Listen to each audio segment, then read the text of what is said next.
Welcome back. We're now joined by Orlando Bowen, former victim and current motivational speaker. Orlando, 10 years ago, you thought you were going to die, jumped by plainclothes officers, savagely beaten, and that was just the beginning. You also suffered injustices in the court system. So can you give us a rundown of what happened there?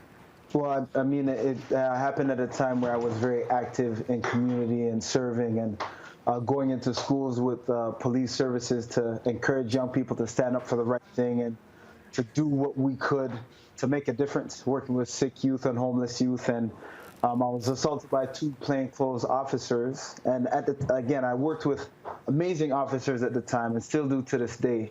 The first challenge was the assault, right? And then I think the bigger challenge was the fact that when they found out that I was actively involved in making a difference and working alongside them, a huge cover-up began where I was taken to jail. They went back to the scene where my vehicle was, planted drugs at the scene, and then charged me with assault, 2 counts, and possession of a controlled substance. So it was a crazy, crazy journey.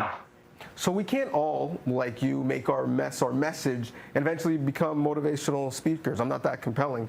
But what can we do? Give us some tangible actions that people who are in similar situations can do to help.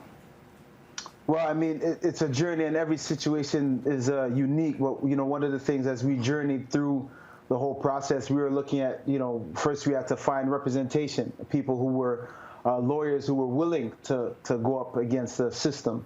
And not many were. Some were afraid. Some encouraged me to plead guilty to a lesser charge because they didn't want to deal with the system in its entirety. But we found representation that was willing to go to battle. And I remember them saying that they hope that we get a good judge. And I thought, what does a good judge have to do with this? And they said, well, it's not so much about the truth, but it's what is believed to be the truth. And again, I was challenged by that thought because my understanding was that we could seek justice through the justice system, but it doesn't always work that way for everyone, which is what we became very well aware of. Now, as we were journeying, the arresting officer, in my case, was himself arrested by the RCMP for trafficking cocaine. And when he was arrested, he ended up being convicted and sentenced to prison, and people wanted to celebrate. And but my response was, we can't celebrate that because he's a father going off to prison, and we know what that could do to families, and he's a human being like I am. So we have to do what we can in order to use whatever we have. Sometimes it's painful, sometimes it's blissful, but to use what we have in order to make a difference, not necessarily for us, but for those that come after us, and that's been our commitment ever since. Orlando, we're very inspired by your story. It's incredible, and thank you for that. We could talk to you for a full hour for sure, but we're out of time.